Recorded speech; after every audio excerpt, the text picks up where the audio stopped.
Halo mahasiswa, kembali lagi bersama saya Oksa di mata kuliah IMK, Interaksi Manusia dan Komputer. Ini sudah video keempat.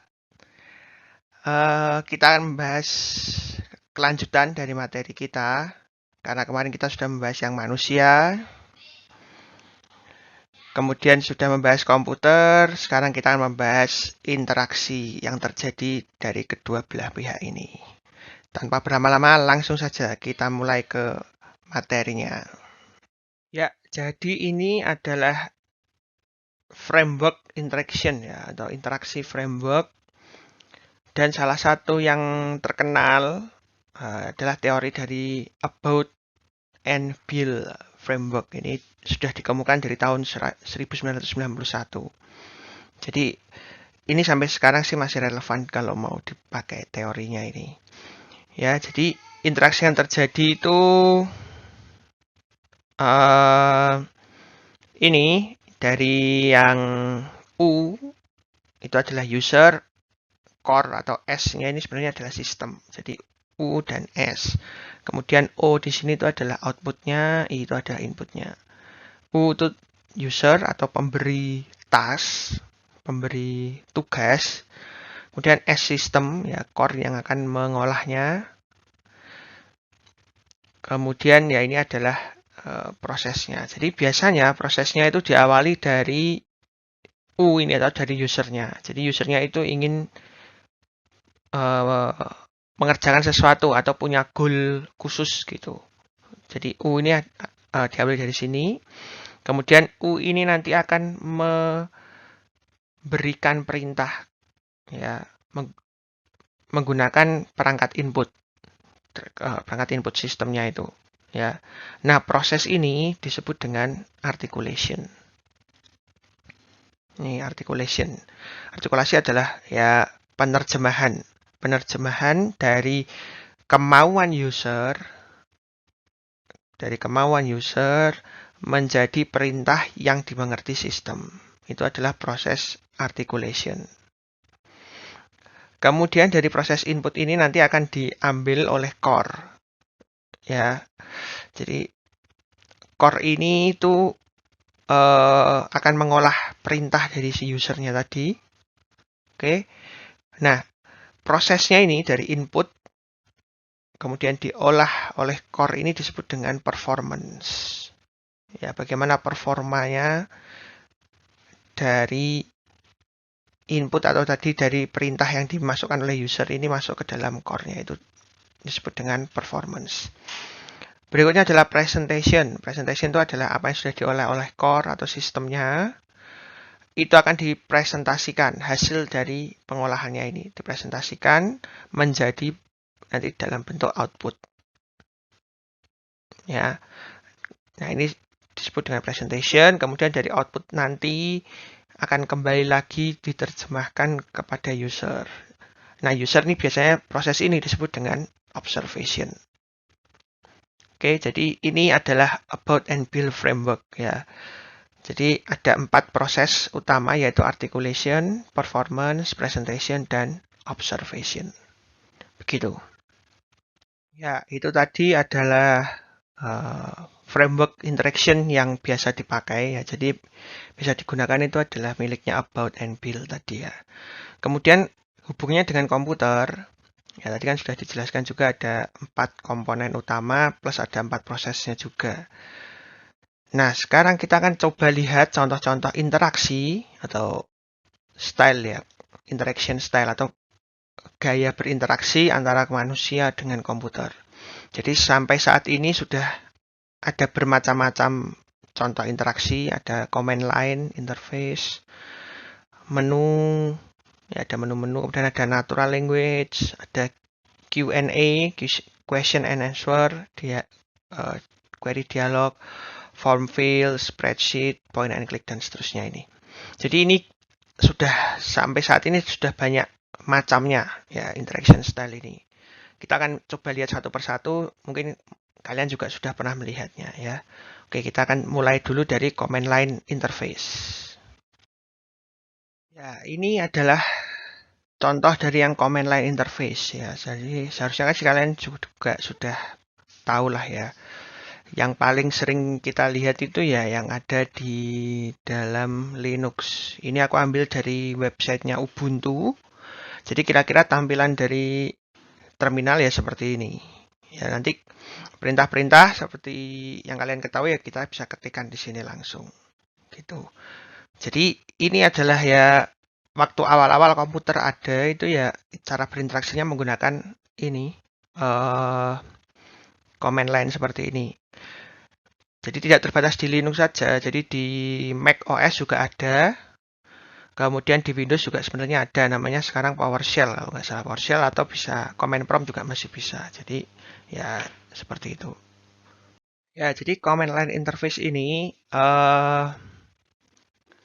itu adalah apa ya way of expressing instruction to the computer. Jadi kita bisa memberikan perintah secara langsung ke dalam komputer. Ya, jadi sistemnya itu direct, jadi langsung ke dalam komputernya. Ya, kita bisa memberikannya melalui function keys, ya, langsung dari keyboardnya. Bisa berupa karakter, single karakter, bisa, atau short abbreviation, ya singkatan tapi yang disingkat juga, singkatan tapi yang disingkat. Contohnya kayak clear jadi C, kalau di Windows jadi CLS gitu.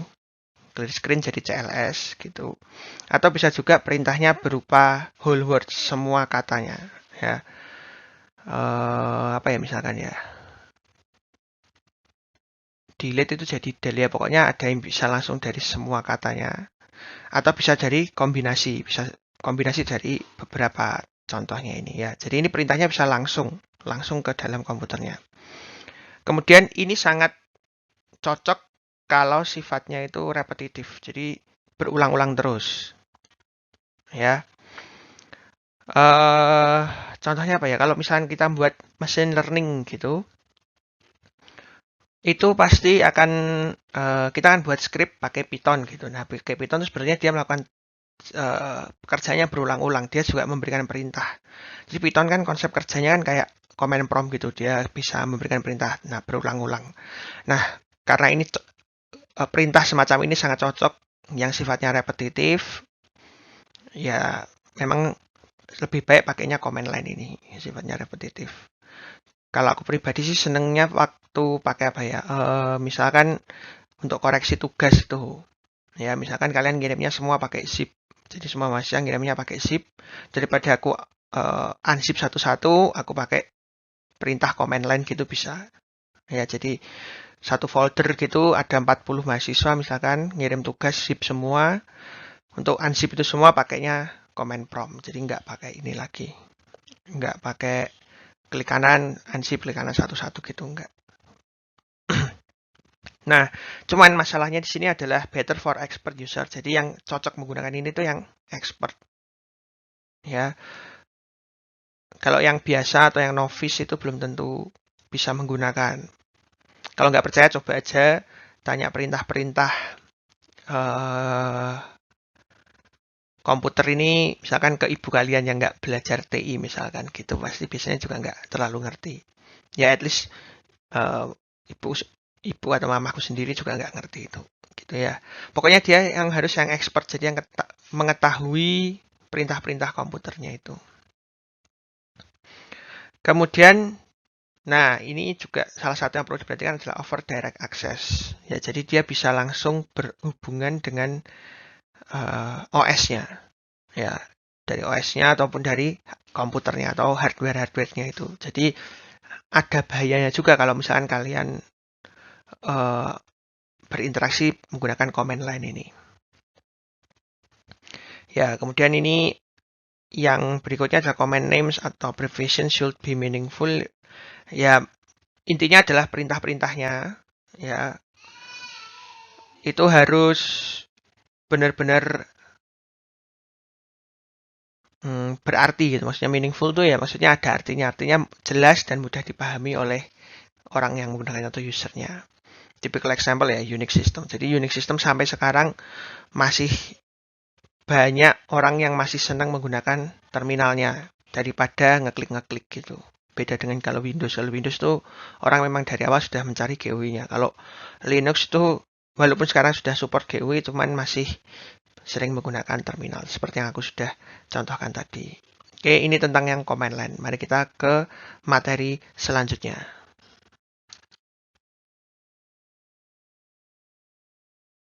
Ya, bentuk interaksi selanjutnya adalah menu ya. Jadi kalau dari gambar ini nih dari OS Windows ya kita bisa lihat di bagian sini ya. Nah, di bagian sini ini adalah menunya. Sebenarnya nggak hanya ini aja, banyak sekali contohnya ya. Jadi kalau misalkan kalian lihat di misalkan Microsoft Word, di bagian atas ada file, edit, view, dan seterusnya. Itu juga sebenarnya adalah menu. Nah, ini menu dalam bentuk yang kalau kita klik start ya. Jadi ini adalah bentuk interaksi yang selanjutnya. Ya, menu itu adalah set of option display on the screen. Artinya adalah semua pilihan yang bisa kita pilih atau semua pilihan yang disediakan itu akan ditampilkan di dalam layar. Ya, jadi semua pilihannya atau optionnya itu less recall. Less recall itu maksudnya mudah diingat, jadi nggak perlu dilihat lagi. Maksudnya orang-orang kalau mau pilih itu ya sudah tahu itu mau ngapain gitu ya.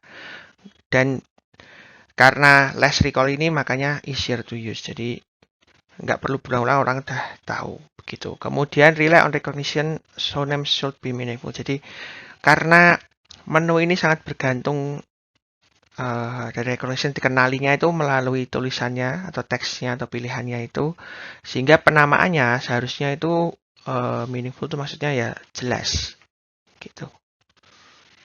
Jadi jangan sampai namanya salah. Jadi misalkan nama menunya save, ya itu berarti maksudnya adalah menyimpan pekerjaan gitu. Jadi orang bisa langsung tahu, ya. Kemudian cara memilihnya itu bisa menggunakan number, letters, arrow keys, nah, dan bisa menggunakan mouse. Jadi number sih bisa pakai angka-angka. Jadi dari keyboard di bagian angkanya, letters bisa melalui huruf-hurufnya. Kemudian arrow keys menggunakan tanda panah ya. Jadi number, letters, arrow keys ini semuanya menggunakan keyboard. Kemudian bisa juga menggunakan mouse. Mouse ya berarti pakai pointer klik gitu. Atau bisa juga menggunakan combination. Contohnya kita kalau mau ngakses save itu bisa menggunakan mouse. Jadi klik file kemudian save, atau kita bisa menggunakan akselerator. Akselerator itu shortcutnya. Contohnya adalah Ctrl S untuk nge-save. Ya kayak gitu. Kan berarti kombinasi bisa pakai mouse, bisa pakai keyboard atau akseleratornya gitu. Kemudian sering juga kita melihat menunya itu dalam bentuk hierarki. Jadi ada menu di dalam menunya lagi. Ya, contohnya apa ya? Kalau misalkan kita klik window di sana nanti terus di pilihannya itu ada lagi menu, muncul lagi menu lebih kecil atau lebih banyak itu. Ya kayak gini lah. Misalkan kita buka menu, oke, kemudian di sini ada tombol kecil, kemudian nanti kalau kita hover ke sana muncul lagi menu baru. Nah ini disebut dengan hierarki ya. Jadi modelnya kayak tree gitu. Ada yang di atas, kemudian ada yang muncul lagi di bawahnya. Ya seperti itu. Kemudian restricted form of full WIMP. Ini jadi sebenarnya WIMP nanti kita akan bahas. Jadi ini adalah window, icon, menu, pointer. Ini yang sampai sekarang kita pakai WIMP. Cuman ada sendiri ya. Jadi menu ini adalah restricted form. Jadi ya dipotong. Jadi WIMP yang full itu dipotong kecil. Ya, nanti kita akan masuk ke bagian WIMP ini. Karena WIMP ini yang sekarang sedang kita gunakan. Jadi itulah tentang menu ya. Jadi ini menu bentuk ya sebagian kecil dari WIMP full gitu. Berikutnya adalah apa ini? English, Espanyol, Franchise, Polski, dan bahasa. Ya, jadi jelas ini ada berhubungan dengan bahasa. Atau kalau dalam HCI atau IMK ini biasa juga disebut dengan natural language. Ya, ini juga adalah salah satu bentuk interaksi antara manusia dengan komputer. Manusia dengan komputer Jadi ini kita buat nanti sistemnya itu seolah-olah bisa berbahasa seperti manusia. Oke, mari kita lihat bentuknya. Ya, kalau pakai natural language seperti ini, oke, natural language itu akan sangat familiar kepada user, jelas. Karena kan manusianya ketika menggunakan bahasa sehari-hari itu kan sudah biasa. Ya, jadi otomatis sudah familiar usernya. Ya, tetapi ini mempunyai beberapa masalah. Ya, fake, ambiguous, hard to dwell. Fake itu maksudnya ambiguous ini istilahnya adalah ya ada perbedaan-perbedaan pendapat. Ya, oke, mari kita lihat aja contohnya. Kalau pakai bahasa Indonesia itu ada yang disebut dengan homonim.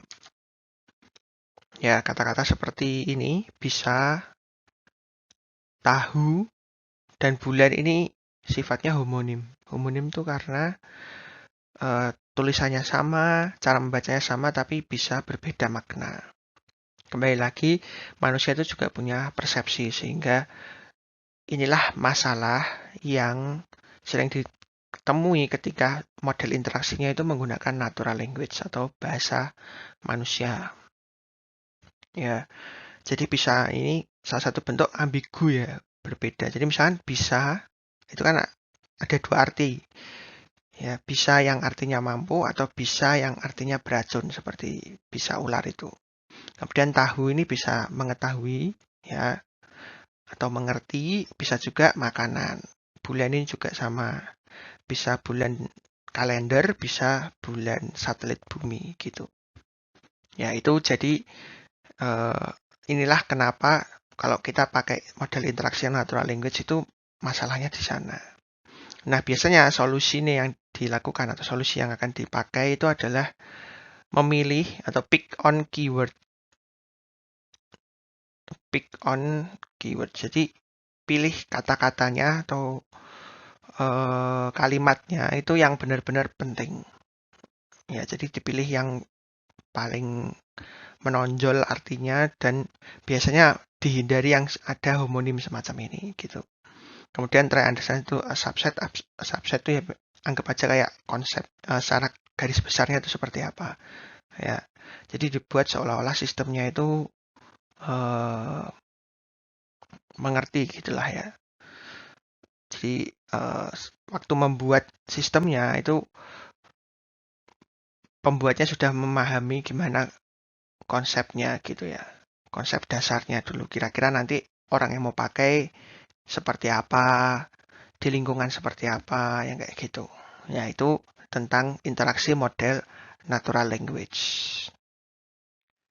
Interaksi yang berikutnya adalah query interface. Ya, query interface. Jadi, kalau kalian sudah belajar SBD, ya sama konsep query. Jadi, ditanya, jawab, ditanya, jawab, ditanya, jawab, ya kayak gitu. Ya, jadi query interface itu kira-kira seperti itu. Kalau belajar SBD kemarin kan query itu kan kita ketikkan, kemudian kita execute. Itu sebenarnya kan kita kayak bertanya ke database, kemudian nanti database-nya mengembalikan data. Nah, ini juga sama. Jadi query interface ini interaksi seperti itu. Ya, jadi nanti manusia bertanya ke komputer, komputer menjawab langsung. Atau sebaliknya, jadi komputernya bertanya ke usernya, usernya memberikan respon langsung. Ya, jadi user nanti akan dipandu ya menggunakan beberapa pertanyaan. Contoh yang paling sering kalian lihat tuh ya kayak di ini sih. Kalau kalian install sesuatu itu kan kalian ditanya ini next, ini next. Next itu kan artinya dalam tanda kutip setuju gitu ya. Jadi kalian bisa next terus ya. Jadi yang modelnya kayak wizard gitu. Pakai wizard. Nah, ini akan sangat berguna sekali untuk yang novice. Ya. Tetapi fungsionalitasnya memang terbatas ya, karena kan pertanyaannya tergantung sekali dengan jawaban yang disediakan itu kan. Kalau misalkan kalian install itu cuma pilihnya next, back, dan cancel aja. Jadi terbatas kemampuannya ya. Jadi kalau model interaksi ini juga jangan terlalu rumit. Karena kan tujuannya untuk novice user. Novice user kan cenderungnya ya tidak banyak tahu gitulah ya. Nah, ini juga masih sering dipakai ketika information ya, di sistem-sistem informasi saat ini gitu. Ini ada contohnya. Ya, ini contohnya dari bentuk query. Cuman ini query-nya yang akan dipakai ketika apa ya ini European Bioinformatics ya. Pertanyaan-pertanyaan tentang biologi gitulah ya. Jadi ini query for experience. Jadi pertanyaannya itu modelnya ya semacam kita membuat query sendiri sih gitu ya. Query tapi dalam bentuk GUI, kayak query ke dalam database tapi bentuk query. Jadi ada pertanyaan misalkan spesiesnya apa, nanti pilih, kita jawab. Eksperimennya tipenya apa, nanti pilih, dan seterusnya gitu. Jadi semacam kita membuat query untuk database tapi pakai GUI gitu. Ini contohnya yang lainnya aja. Jadi tadi ada contohnya bentuknya kayak installer gitu misalkan, atau yang seperti ini juga termasuk. Biasanya kalau kalian temukan ini tuh kalau dalam lingkungan akademik, mungkin kalau kalian nyari jurnal misalkan yang keywordnya hanya tentang TI gitu ya, berarti nanti akan muncul sendiri di sini ya. Nanti kita cari yang judulnya tentang misalkan machine learning gitu ya, nanti muncul machine learning saja, atau misalkan apalagi ya HCI gitu ya, nanti akan muncul tentang HCI saja ya. Ini kira-kira seperti itu. Itu untuk query ya, yang tentang query. Selanjutnya adalah form fields ya. Ini yang sebenarnya sih sudah sering kita temui ya. Jadi kalau kita ya semacam kita ngisi form lah. Semacam kita ngisi form. Oke, jadi apa yang biasa kita ngisi form di dalam kertas dipindahkan semua ke dalam komputer ya. Cuman ya kayak gitu aja. Jadi biasanya dipakai untuk memasukkan data atau sistemnya membutuhkan data. Data retrieval kan mengambil data berarti. Ya kalau kalian register email, nah itu form fields ya. Register Facebook, register akun Google, register yang semacam itu seperti form ya, ngisi-ngisi form. Atau kalau kalian mau transfer melalui m-banking atau e-banking, ya itu juga ngisi form dulu. Dulu ngisi form, sekarang kan ngisi formnya pakai handphone atau pakai web, dari web gitu ya. Jadi screen like paper form ya, mirip dengan kertasnya. Yang di kertas seperti apa dipindah ke komputer gitu aja sih. Kemudian ya kebutuhannya adalah apa? Harus good design. Maksudnya harus benar-benar diusahakan mirip dengan yang di kertas. Karena orang misalkan sudah biasa menggunakan yang kertas, diganti dengan yang komputer gitu. Ya, jadi desainnya harus bagus, posisi-posisinya supaya mudah dibaca. Karena kan kalau form itu kan padat tuh, banyak sekali tempat-tempat isiannya gitu. Kemudian harus ada fasilitas perbaikan, ya correction. Ya, jadi orang bisa merubah. Jadi ketika dia sadar salah mengisi, karena kan form itu cenderungnya banyak yang diisi. Kalau usernya salah, itu dia ada cara untuk melakukan koreksi ya. Bahkan sistemnya juga harus menyediakan, misalkan ada form atau ada bagian yang belum diisi ya akan muncul error kayak gitu. Oke, mari kita lihat contohnya. Nah, ini contohnya yang paling gampang ya, paling gampang dilihat lah. Ya, jadi karena banyak di bagian sini dibuat tab, ya ada tabnya, misalkan. Ya, supaya layarnya yang sebesar ini tuh cukup gitu. Ya, dibuat tab. Kalau semuanya di sini mungkin nanti jadinya kecil-kecil. Ya, kemudian harus jelas. Misalkan ini diberi label, misalkan first name, last name kayak gitu. Berarti nanti di kotak bagian sini, ya ini harusnya isinya first name, kira-kira kayak gitu. Yang bagian bawah last name dan seterusnya. Ya, jadi harus jelas. Kemudian posisinya juga rapi, lihat di bagian sini. Ini kan garis lurus bagus, rapi gitu. Ya, di sini juga sama rapi. Ini akan sangat memudahkan mata manusia ketika melihat formnya ini. Jadi dia nggak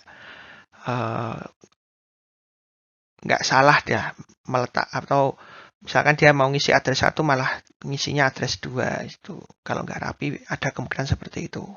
Ya, seperti ini. Kemudian kenapa dipakai semacam ini atau kotaknya bentuknya kayak gini kan supaya bisa dirubah-rubah ya. Jadi mudah orang nginput, terus kalau ada kesalahan ya dia bisa langsung rubah lagi. Nah, itu yang bentuk interaksi dalam bentuk form fill ya. Jadi ngisi form. Konsepnya sama kayak ngisi form di kertas, cuman dipindahkan ke dalam komputer. Ya, bentuk interaksi berikutnya adalah spreadsheet. Cuman ini seharusnya nggak perlu aku jelaskan lebih jauh lagi atau banyak-banyak. Kalian juga seharusnya sudah tahu. Contoh yang paling sering ya Microsoft Excel itu ya. Jadi Microsoft Excel ya kalian bisa bayangkan itulah ya. Jadi zaman dulu itu first spreadsheet itu adalah VisiCalc ini ya. Zaman dulu. Kemudian ini dikembangkan baru muncullah Lotus 1, 2, 3. Nah, sekarang yang paling sering dipakai atau paling banyak dipakai saya rasa adalah Microsoft Excel. Ya.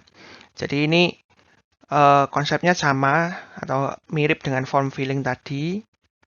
Cuman ini terdiri dari tabel ya, ada row, ada kolomnya. Ya, jadi ada row, ada kolom.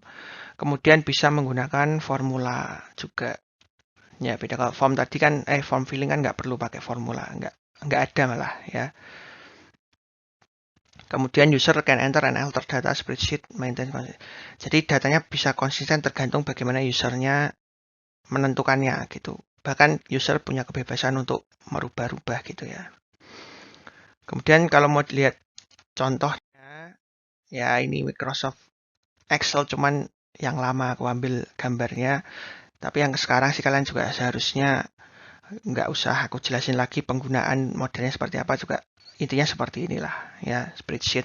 Ini model interaksi berbeda. Jadi mirip dengan form filling, cuman ada tabelnya. Ya bentuknya ada row, ada kolom. Kemudian bisa kita masukkan formula-formula di dalamnya. Ya, dan bisa datanya ini bisa diatur sendiri oleh user begitu. Bentuk interaksi berikutnya lagi yaitu point and click interface. Sesuai dengan namanya, point tunjuk, kemudian klik ya, point and click interface. Mirip dengan ini laser pointer yang aku pakai dari Microsoft PowerPoint ini juga konsepnya pakai point and click gitu. Ya. Jadi ini biasa dipakai di aplikasi-aplikasi yang sifatnya multimedia atau web browser. Hypertext mirip lah dengan web browser gitu, jadi sama. Jadi orang butuh apa klik, lihat, klik kayak gitu.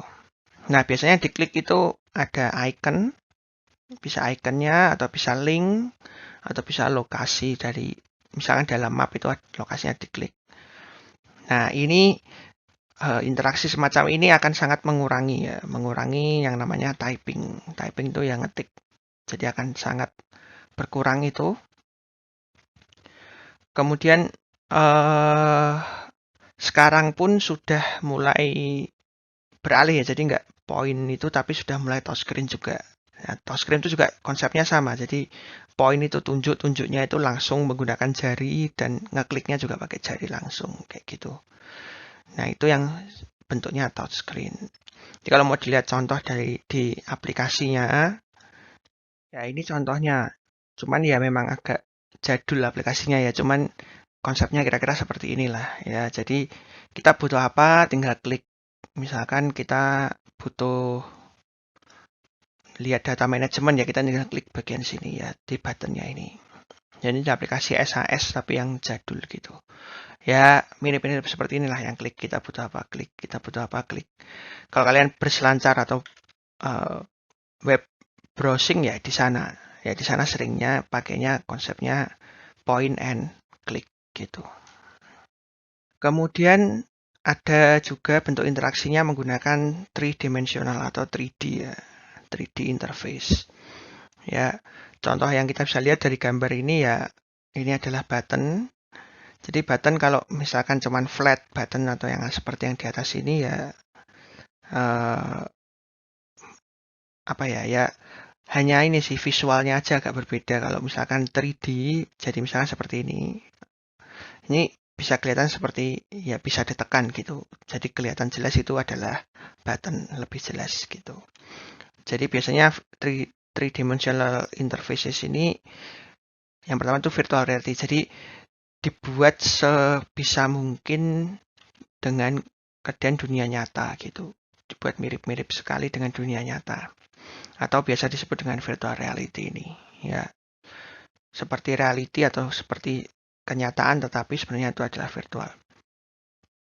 Kemudian ini bisa dipakai karena sifatnya ordinary Windows system, sering dipakai sama sekarang, khususnya yang sistemnya Windows seperti yang kita punya komputer-komputer saat ini, itu digunakan ketika untuk melakukan highlighting ya, menonjolkan sesuatu ya, jadi supaya orang langsung ngelihatnya itu gitu. Ya, kemudian visual affordance ya lebih mudah dalam melihat seperti yang aku sudah jelaskan tadi di contohnya ini. Kemudian supaya tidak menimbulkan confusing atau kebingungan. Ya. Kemudian ini akan memberikan distance effects juga. Ya. Jadi ada kayak jaraknya sejauh apa. Jadi lagi-lagi hubungannya itu adalah ini penglihatannya atau kelihatannya visualnya ya. Kemudian light and occlusion give depth ya. Jadi dia akan memberikan kedalaman. Kedalaman itu ya maksudnya kelihatan mana yang lebih di depan, mana yang kelihatan di belakang. Kalau kalian belajar grafkom nanti tahu lah, grafika komputer nanti tahu mana yang depan, mana belakang, cara gambarnya gimana, bedanya di mana itu pasti nanti kita tahu. Intinya kalau di depan itu biasanya lebih besar dan lebih terang daripada yang di bagian belakang, misalkan kayak gitu. Ya, ini 3D contoh simpel. Contoh yang lainnya lagi itu ya 3D yang lainnya kayak gini ini di Android kalau nggak salah ini ya. Android tapi yang agak lama kayaknya Honeycomb kalau nggak salah. Gitu, hey, window yang sedang dibuka atau layar atau aplikasi yang sedang dibuka kalau mau dilihat ya task manajernya atau apa yang sedang dikerjakan langsung muncul kayak 3D gini ya, lingkar gini. Nah ini kan akan memberikan tampilan kepada mata itu baik gitu ya. Jadi visualnya itu jauh lebih bagus karena seperti dunia nyata kan. Kalau 3D kayak gini nanti ceritanya user bisa puter-puter ya. Kemudian dia pilih mana yang akan menjadi yang utama atau window mana yang mau dibuka kayak gitu. Nah, itu adalah bentuk 3D ya, 3D interfaces. Nah, yang terakhir adalah WIMP interface atau bentuk interaksi yang menggunakan WIMP. WIMP ini sebenarnya adalah singkatan dari Windows, Icons, Menu, dan Pointers. Ya, Windows Icon, Menu, Pointers. Atau bisa juga disebut dengan Window Icon, Mice, Pull Down Menus. Ya, samalah ini konsepnya maksudnya ya. Jadi ini yang sampai sekarang dipakai di hampir semua desktop ya atau komputer gitu. Hampir semuanya sekarang menggunakan WIMP ini. Ya, mari kita bahas satu persatu dari Windows-nya dulu, icons-nya, nanti menu dan pointers-nya. Ya, jadi window itu seperti ini ya. Ini aku ambil dari Mac. Window itu seperti ini. Ada title-nya, kemudian ada tombol-tombolnya untuk close, minimize, ataupun untuk melakukan resize. Kemudian icon adalah gambar tapi dalam bentuk yang kecil, kemudian dia juga melambangkan sesuatu. Kemudian menu, ya sudah dijelaskan tadi, dia adalah perintah-perintah, ya langsung sifatnya langsung ya direct gitu.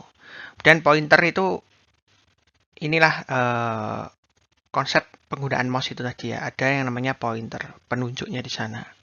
Jadi pointer ini juga salah satu hal yang penting dari konsep WIMP ini. Oke, nah kalau mau melihat window, kalau lihat bagian di OS Windows, kira-kira juga seperti ini. Nah, Windows ya kira-kira juga sama seperti ini. Ini aku ambil dari komputerku ketika membuka Microsoft PowerPoint dan Microsoft Word secara bersamaan. Jadi keduanya ini bisa tumpang tindih seperti ini, kemudian bisa berjalan bersamaan, kemudian sifatnya independen, jadi setiap window punya sendiri, maksudnya punya pekerjaan sendiri-sendiri masing-masing. Jadi kira-kira begitu. Jadi ini adalah konsep window, konsep pertama dari WIMP itu sendiri. Ya, seperti yang sudah aku jelaskan tadi, jadi window ini adalah area dari yang di layar atau sebuah area di dalam layar itu yang sifatnya itu adalah independen. Ya, dia bisa berjalan sendiri, tidak mengganggu yang lainnya gitu. Kemudian di dalam window itu bisa berisi sebuah teks atau grafik atau bahkan keduanya gitu. Ya, kemudian window ini bisa digerakkan dan juga bisa di resize, dirubah ukurannya, bisa dibuat maksimal satu layar penuh, bisa setengah, bisa seperempat dan seterusnya. Kemudian dia juga seperti yang aku sudah contohkan tadi, dia bisa overlap atau tumpang tindih. Obscure dan overlap tuh ya konsepnya kira-kira sama lah. Jadi mereka bisa tumpang tindih seperti itu. Kemudian dalam window kalau tadi kalian perhatikan juga ada yang namanya scroll bars. Scroll bar itu adalah ya menggerakkan window. Jadi isi windownya itu bisa digerakkan, bisa ke atas, ke bawah, bisa ke kanan, ke kiri. Ya. Jadi kalau misalkan apa yang seharusnya ditampilkan, jadi misalkan teksnya atau grafiknya lebih besar daripada window, maka baru muncullah scroll bars-nya ini. Ya, supaya kita bisa melihat semuanya. Kemudian tidak lupa juga di sana juga ada yang namanya title bars atau judulnya, supaya ketika kita membuka aplikasi itu tidak tersesat, ya tidak biar orang-orang atau usernya itu tahu sekarang sedang membuka atau bekerja di window yang mana. Oke, jadi itu tentang window. Berikutnya adalah icon. Ya, icon adalah small picture or image ya. Image, gambar atau foto tapi yang ukurannya kecil gitu. Kecil, bahkan kalau saking kecilnya tuh biasanya ukurannya mentok-mentok tuh kalau nggak salah 128 kali 128 gitu pixel. Ya. Nah, yang penting di sini adalah icon itu representasi dari sebuah objek. Oke, jadi dia pasti melambangkan sesuatu. Tidak mungkin ada icon tapi tidak melambangkan apa. Jadi dia selalu melambangkan sebuah objek di dalam aplikasi. Oke, bisa berupa window, ya objeknya itu bisa berupa window-nya itu sendiri atau bisa perintah khusus. Ya, bisa window, bisa perintah khusus. Kemudian kalau kita perhatikan juga Windows-nya itu semuanya bisa di iconize. Ya, bisa mengecil sampai ukurannya menjadi satu buah icon. Itu adalah contoh kalau kalian minimize ya. Kalau OS-nya Windows minimize biasanya dari pojok kanan bawah itu nanti akan muncul semua window yang sebenarnya sedang terbuka di sana di bawah kalau di minimize ya. Kemudian icon ini akan selalu highly stylized, maksudnya itu bagus gambarnya ya. Karena dia melambangkan sesuatu dan dia tidak boleh sama dengan yang lainnya. Gitu. Kemudian sebisa mungkin membuat icon itu harus realistik. Diusahakan semirip mungkin dengan objek dunia nyata. Jadi misalkan icon untuk melakukan save itu kan ya gini. Ya, kan save ya. Anggap aja ini gambarnya benar ya. Jadi bentuk disket. Zaman dulu kalau membuat nge-save data itu ke dalam disket. Ya, jadi ikonnya bentuk disket gitu. Jadi untuk nge-save ya ke dalam disket ya berarti ikonnya dibuat sama dengan itu. Nah, kemudian ini contoh-contoh dari icon. Nah, kira-kira seperti ini. Jadi icon ini ya ini nge-save untuk melakukan zoom, oke, ini link dan seterusnya. Ya, kontak. Ya, jadi icon itu harus ini mudah dikenali hanya dengan melihat gini, bisa ditambahkan dengan warna-warna khusus ini ya. Bisa ditambahkan dengan warna-warna plus di dalamnya itu ada gambarnya yang kecil ini ya. Gambarnya ini harus melambangkan sesuatu, melambangkan sebuah objek, bisa perintah atau bisa juga dalam Windows-nya itu sendiri dalam bentuk icon. Jadi itu tentang icon. Ya, Windows sudah, kemudian icon sudah. Berikutnya adalah menu. Ya, ini lanjutan dari yang tadi ya. Yang pertama tadi sebelumnya kita sudah bahas menu, ini lanjutannya lagi. Jadi menu ini ya sama, konsepnya dia memberikan perintah-perintah gitu. Kemudian di dalam menu ada yang bisa disebut dengan cascade ya. Jadi di dalam menu ada menu lagi. Jadi kira-kira contohnya seperti ini. Jadi menu ini tidak terbatas sampai berapa kali pun. Jadi contohnya ini format, ada teks, dan ada lagi writing direction. Jadi menunya itu bisa terus-terusan ada di dalam menu gitu.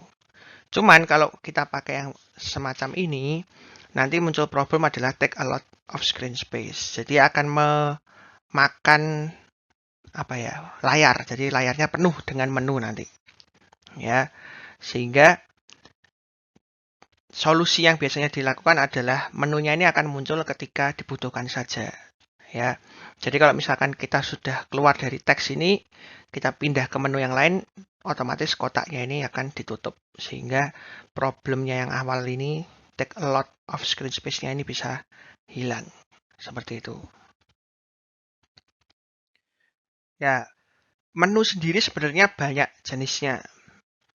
Ya, biasanya dia berada di top of screen, biasanya di atas ya. Normalnya menu itu ada di atas. Kemudian menunya akan bergerak ke bawah ya, drag down. Ya, muncul ke bawah. Nah, menu yang dimaksud muncul ke bawah itu ada beberapa jenis juga sebenarnya. Ada yang namanya pull down, ada yang namanya drop down, ada yang namanya fall down. Pull down ini biasanya mouse-nya harus di hold dan kemudian di drag ke bawah. Jadi hold, tarik ke bawah. Ya. Kemudian kalau drop down itu mouse-nya cukup diklik saja. Kemudian yang terakhir fall down itu mouse-nya cukup masuk saja ke menu, nanti langsung ya muncul menunya. Jadi itu beberapa jenis menu yang sifatnya drag down ya. Jadi ada yang pull down itu berarti ditarik ke bawah. Ya, mouse-nya ditahan klik kemudian tarik ke bawah. Ada yang mouse-nya tinggal diklik aja langsung muncul.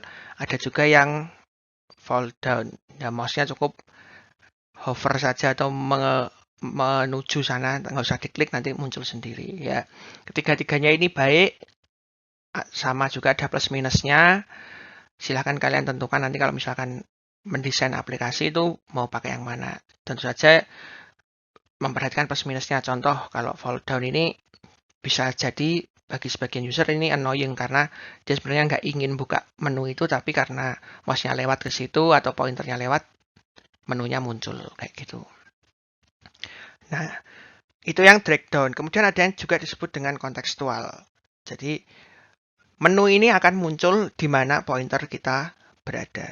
Ya, jadi dia munculnya ketika mouse kita berada di mana gitu. Biasanya disebut dengan pop-up menu. Ya, yang biasa kita lihat ini. Ada juga satu lagi namanya pie menu. Pie ini bentuknya circle tapi jarang digunakan. Ya, not widely used, jarang digunakan.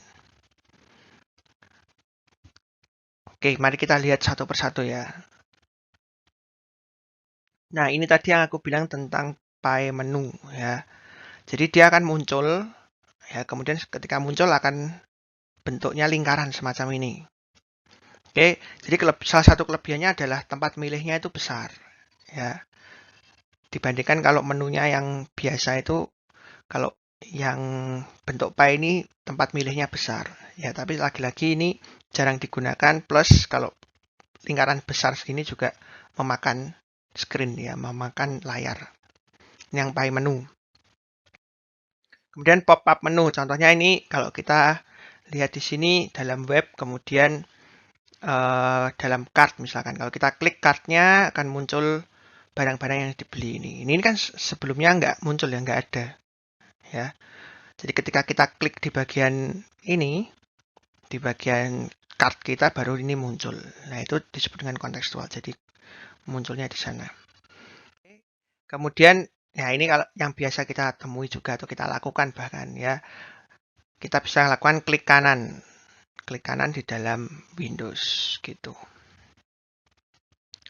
Nah, kemudian dalam menu ini juga sebenarnya ada yang disebut dengan cascade. Tadi aku juga sudah sempat bahas sedikit. Jadi menunya ini ada di dalam menu yang lainnya. Jadi menu dalam menu seperti ini. Ya, ini biasanya juga disebut dengan menu extras gitu. Nah, berbicara tentang desain dari sebuah menu, ada beberapa isu yang perlu diperhatikan. Maksudnya isu itu yang perlu dipertimbangkan gitulah. Ya, kita harus tentukan dulu mau pakai yang jenis yang mana. Tadi aku sudah jelaskan banyak beberapa jenis menu. Nah, kita mau tentukan yang mana yang mau kita pakai. Ya. Atau kalau misalkan memungkinkan apa tidak perlu pakai menu sekalian, ya.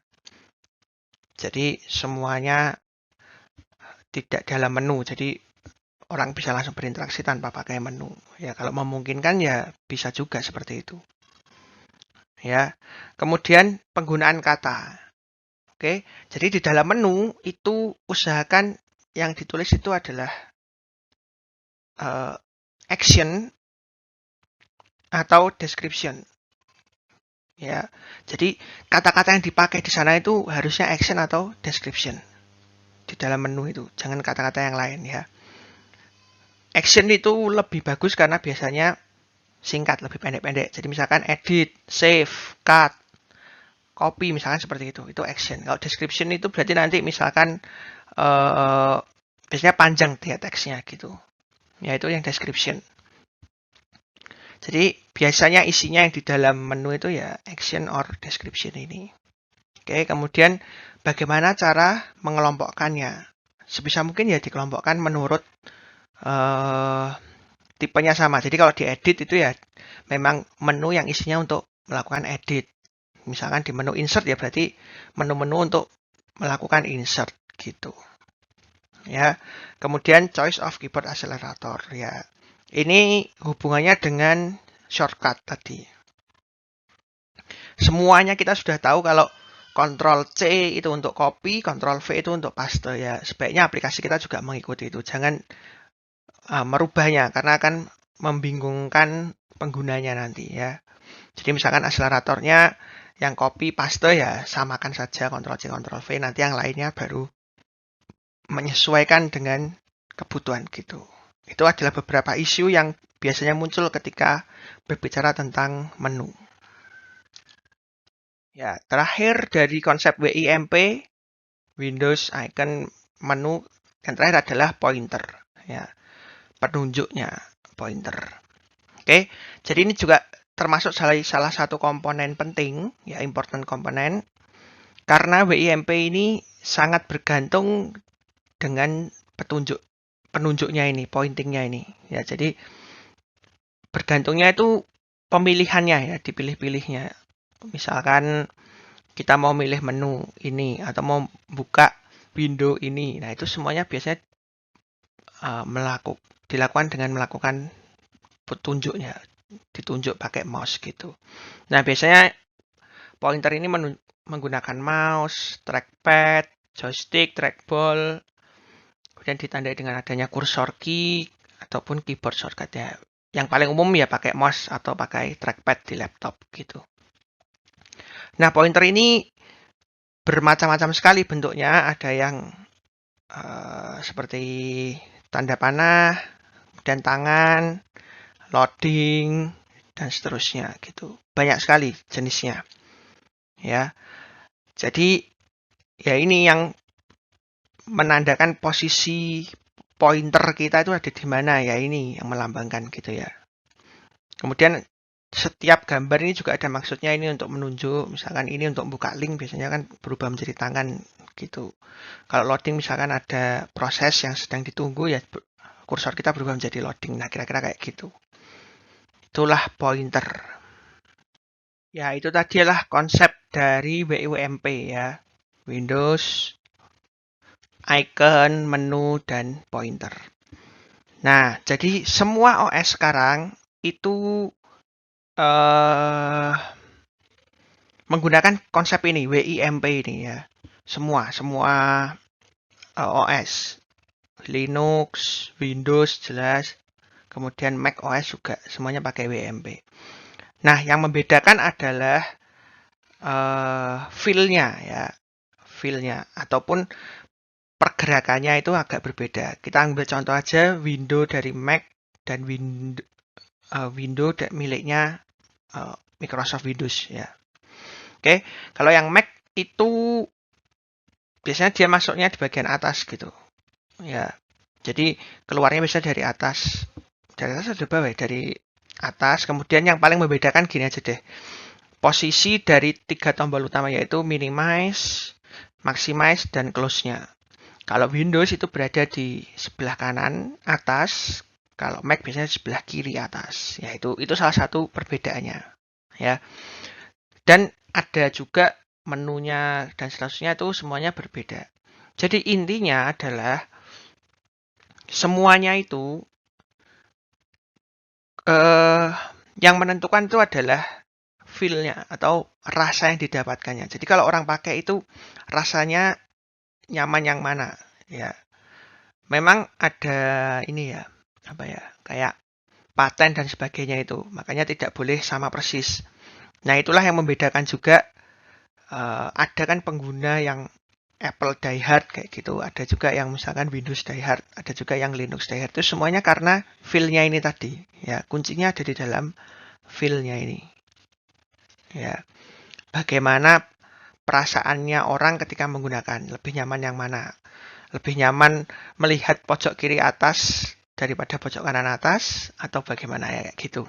Ya, jadi konsepnya semua sekarang itu semuanya pakai WIMP, cuman membedakan itu adalah ya tadi itu letaknya misalkan sedikit berbeda, kemudian pergerakan Windows-nya kalau dibuka dan seterusnya gitu. Jadi kuncinya adalah kalian bisa lihat sendiri, kemudian rasakan mana yang lebih enak dan nyaman bagi kalian gitu.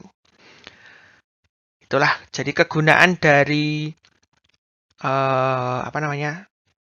interaksi manusia dan komputer itu tadi karena ada feel, ada perasaan manusia yang bekerja di sana sehingga ya bisa dijadikan ilmu khusus karena kita akan mempelajari salah satunya juga psikologis dari manusianya itu sendiri. Ya supaya kita juga membuat aplikasi itu juga harus berpikir tentang penggunanya, bagaimana sih penggunanya ini bisa menggunakan aplikasinya dengan baik. Ya, itu tadi materi tentang interaksi. Ya, jadi lengkap sudah ketiga komponen utama dari IMK, manusia, komputer, dan ini interaksi. Jadi ketiga itu adalah komponen utama dalam materi IMK kali ini. Oke, kira-kira begitu saja. Terima kasih atas perhatiannya. Sampai bertemu lagi di video-video berikutnya. Sampai jumpa.